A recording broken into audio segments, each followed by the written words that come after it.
Hello, everybody, and happy Black History Month to you. I'm Rachel Mbuki for Sheen Magazine, and boy, do I have a treat for you.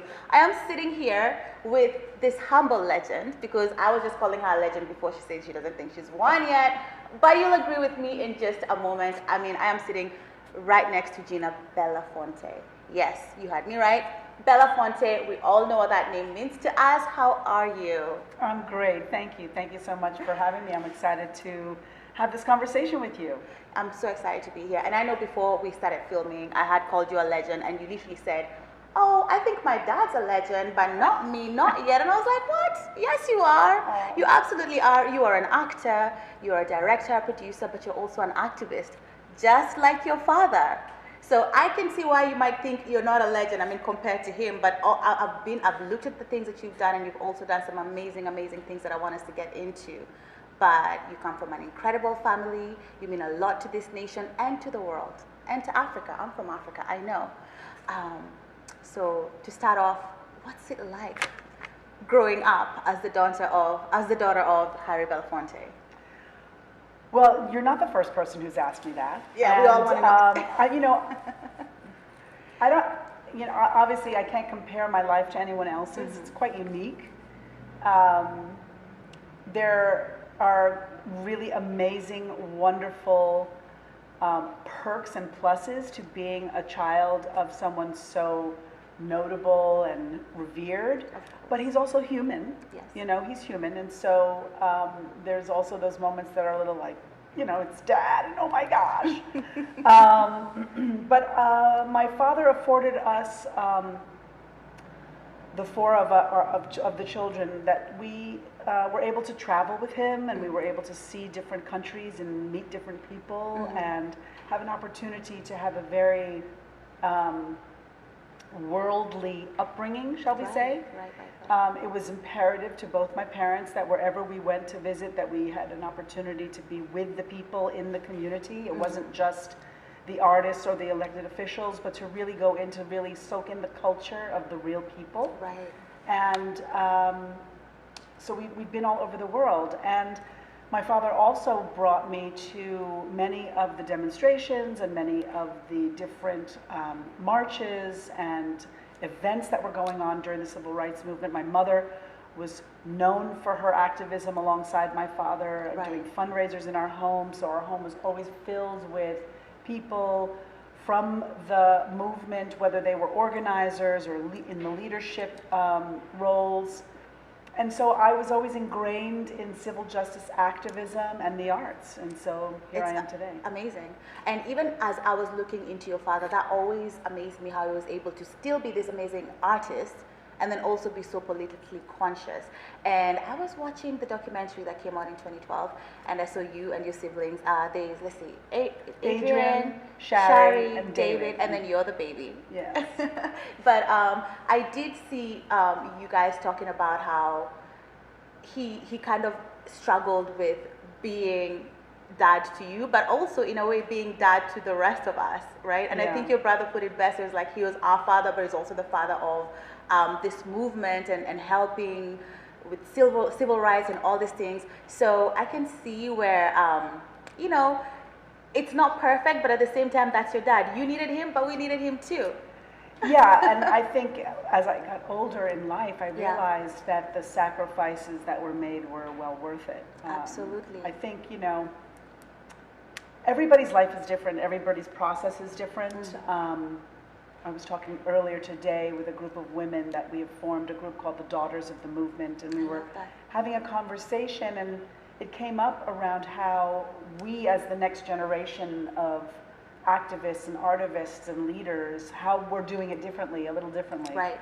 How we're finding ways in which to really take care of our health, our mental health, our physical health, and sort of keep an eye out for each other in that way. I mean, our network of leaders of the 60s, mm-hmm. the most recent civil rights movement, other than the one that we're currently in. Of course. They all had each other's backs. Everybody was, really looking out for each other's children, making sure people were fed, right. and they had something to eat, no matter what their, socioeconomic resiliency was.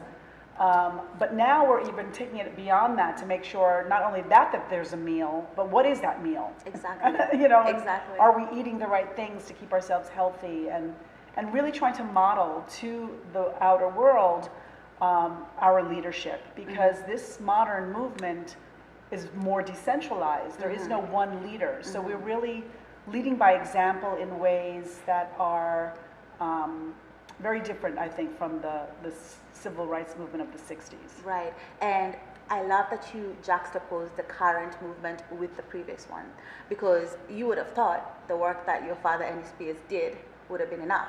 And we would now be at a place where we're not having those conversations, we are onto something else. But does it still amaze you and also him that even in today's climate, we're still pretty much dealing with the same thing? I mean, with the Black Lives Matter movement, with all the police brutality, with all the racial issues that we are having that are even more highlighted now thanks to technology. Does it come as a bit of a shock to him, to your family, that we are still grappling with the same issues all these years later? I mean, it's been 60 years. Yeah, I don't think it's a shock, sadly, but I do think that there is remorse in the fact that it is so. I mean, just think about how long it took for slavery to end. Right. At least slavery as we define slavery, because I think slavery still exists, really. Right. I think that we're making strides. I think that what it does give us a context to and a deeper understanding of is what we're up against. Right. And finding more unique and deeper ways in which to engage that conversation. Right. I think that, you know, all of the books now that are being taken out of schools, or the issues around critical race theory, how everybody's like, oh, you know, and it's like, you know, it's time.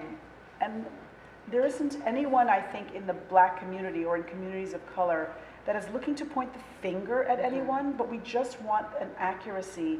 We need to tell our stories. We need to tell our stories, but our stories are very much intertwined with the white narrative, and we need to make sure that that is accounted for. Absolutely. And that it's accountable. Absolutely. And that while there are many people who are white that are not, you know, trying to have slaves, there's a realization and acknowledgement. I mean, just like in our own community, there's not every single Black person is you know, has the best of intentions. Absolutely. So I think that it's about our humanness, and for us to sort of discover how we can really challenge the narrative and really hold people accountable now. Absolutely. I personally do not understand what the debate is about. All we want is the story, the history to be told accurately.